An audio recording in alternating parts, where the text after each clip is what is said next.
Welcome back to the CryptoLabs YouTube channel. How do you identify if a position is worth pursuing or not? Is this an opportunity?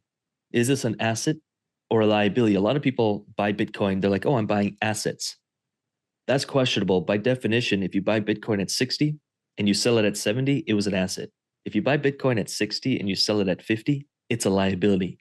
I'm really big on cash flow because if I can buy something for 60, sell it at 60 in 6 years, I really don't care as long as I was earning a couple $100 a day in cash flow. So it's just like a house. A house can be a liability or an asset, but if it's cash flowing you, it is by definition an asset. It puts money in your pocket. So in this video, Colin, I want to walk through how do you look at stuff? Like how would you identify, you're looking at a bunch of positions, bunch of pools, what's an asset, what's a liability, what's worth getting into, what's not. Let's look at some numbers beyond just the, oh, look, this is making 300%, because that's not a very good marker. Like that's just one piece of the pie. It's again, and that's exactly what it is. It's one piece of the pie. I think what we do well in the UIG, not to toot my own horn here, but I think what we do well is we have a nice framework. We have criteria that we follow, and we have many videos on this YouTube channel about those criteria, and I'll cover it very briefly. But really, Lucas, what I think it comes down to is looking at the actual data in those specific pools. And we have a few metrics that we look at and we hone in on that are real lies, like real data that we can look at. So actually, mind if I share my screen, Lucas? I think it'd be good to be visual here. I first off want to show you the criteria, and I love this, and I always point UIG members back to this because I think it's really valuable. DeFi challenge here, DeFi missions, right here in Quest 1, it is liquidity pool entry criteria, and we have a 7-step framework that we bring you through that can help you determine, hey, is this pool or is this opportunity something valuable to me? But I don't want to go through all this because there's a lot of information and that could be a whole nother. I'll link the video up. We do have a video on this, and or join the free course because we cover this actually in the free course as well. In there. Great stuff in there. But one of the biggest things we talk about is we look at the TVL, we look at the volume, and something that we don't necessarily think about right away is the fee tier. And actually, JP asked this question in the community. I want to kind of talk about this real quick, Lucas. I think it could be valuable. Yeah, let's go. Basically, he asked, is this pool worth considering even though the 24-hour volume is low? Okay, let's talk about the framework that we use. Metrics that we like to look at when we're looking at pools and helping us determine or assessing if this is something valuable to get into is the 24-hour volume equal to or greater than the liquidity? That's a very simple rule. It's easy to look at this and say, no, it's not. It's 1/10. It's 10% of what it is. Doesn't mean that it's a bad pool. Doesn't mean that it's a bad opportunity yet. But let's keep digging a little bit deeper. Something that I actually went live today in our community to talk about this is that we also have to look at the fee tier. Now, let's define these different things that we're looking at. Liquidity is how much capital users, in this case USDT and USDC, how much capital investors, how much liquidity providers have deposited into this pool. So at 9.2 million, that's a good chunk. That's a good chunk, which tells us that investors trust this pool. So that's a good thing. Checks our box, right? The next thing we look at is the 24-hour volume. And you've probably heard me talk about this before, but the volume is how much capital is being swapped back and forth using the liquidity in this pool. So at 920,000, that could seem like a significant amount, but when you compare it to the TVL, not so much, right? It's about 10% of what it is. The next thing we have to look at is the fee tier. And this is the percentage that users are paying from the volume that gets paid in fees that go to the liquidity providers. And that was a little convoluted. Let's say that again. So the fee tier, this 0.01%, is the fee rate that users are paying to swap back and forth.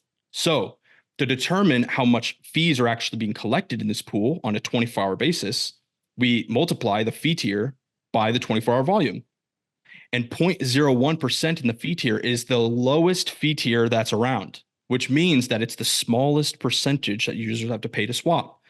And so 0.01 times 920,000 is $92 collected. $92 in capital is collected in this pool, and it's distributed to the 9.2 million in TVL. So what does that tell us here? That tells us there is a very small pizza that has been collected, and you have a lot of people standing around that pizza going, well, we got to split this.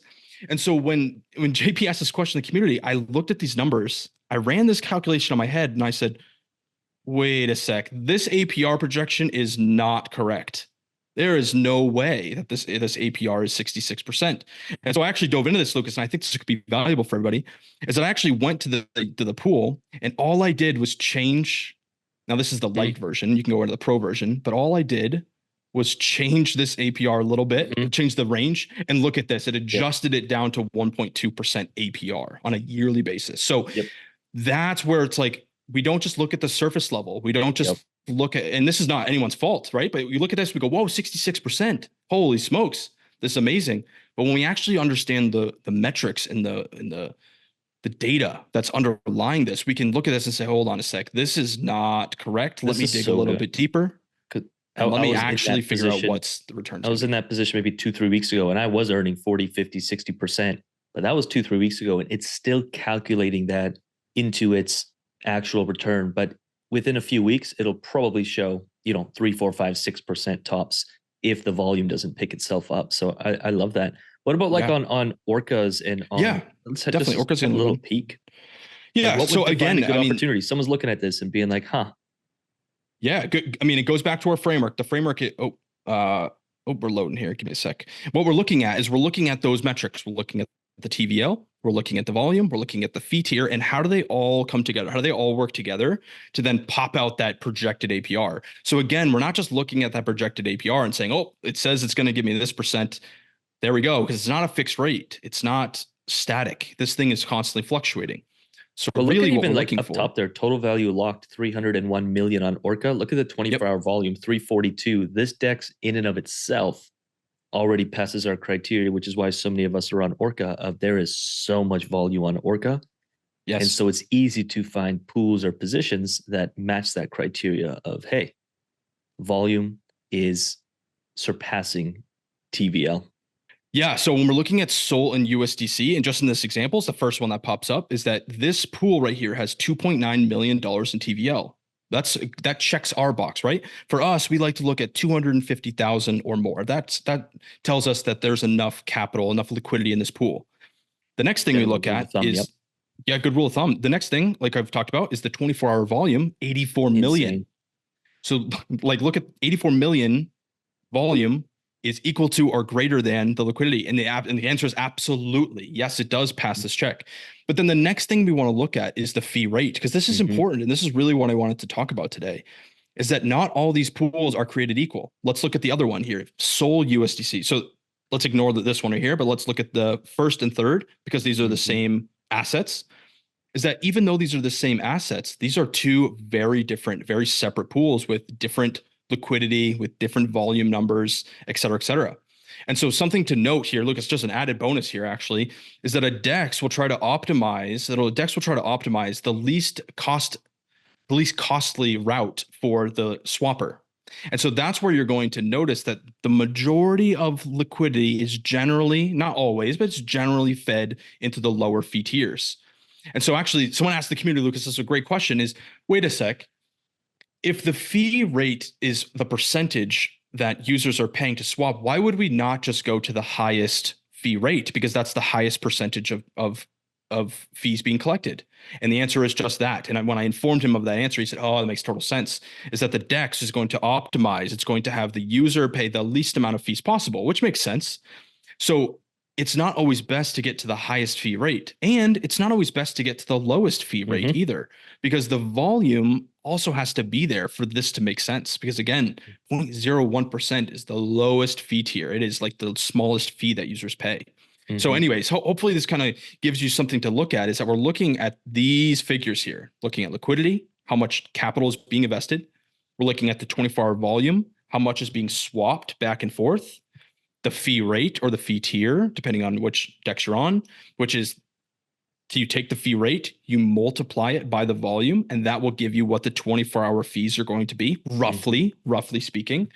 And then those fees, those 24-hour fees, are then distributed to liquidity providers at that current price. And so that's maybe a whole nother video that we could talk about in terms of liquidity distribution and stuff like that. But these are the metrics that we're looking at. We're not just looking at this 19% 30-day yield and saying, absolutely, I'm in, because this is going to fluctuate, is going to move constantly with the volume. It's going to move constantly with the liquidity, because again, all of the metrics we talked about. It's I'll let such a you great talk. example because look at Sol USDC on the left and look at USDT USDC on the right, both at a 0.01% fee rate.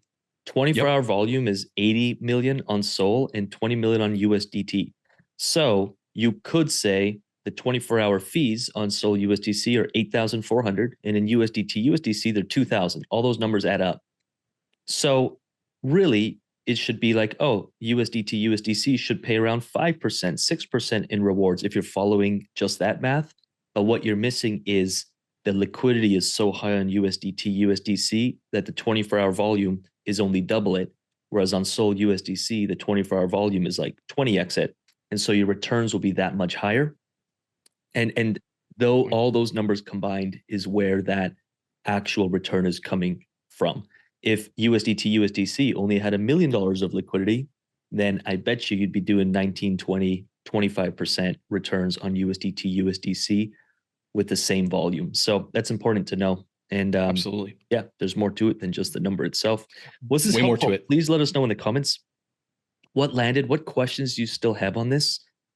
Grab the free course if you haven't yet joined it. It's completely free, no strings attached. Join it if you want to learn what a DeFi business is and how to actually capitalize on it. A lot of our frameworks. If you've already gone through it, or you just want to skip the free stuff and you're more like me who just wants the support, wants the help, and wants to go, you know, time is of the essence and that the opportunity is now and there's no time like the present. Check out the UIG for a coffee per day. You're going to get access to live calls, community, education, opportunities almost every single day, 4 new opportunities per week, and a very supportive high level community that is not just crypto to the moon boys, meme coins. It's build this like a business and make it sustainable. So I'll leave links for all that below. Like this video if you actually liked it. If you didn't, you probably still wouldn't be here. So I should see you hitting that like button, subscribe to this channel. And what I'll do is I'll leave some videos that complement what we talked about in the 4 corners of your screen here. Dive into the education, spend a few hours on this YouTube channel and just study this stuff. It's free. So you might as well utilize it. And I guarantee you, you'll pick a few things up that'll help you build the skill of DeFi. So do check them out. And with that said, we'll see you in the next video.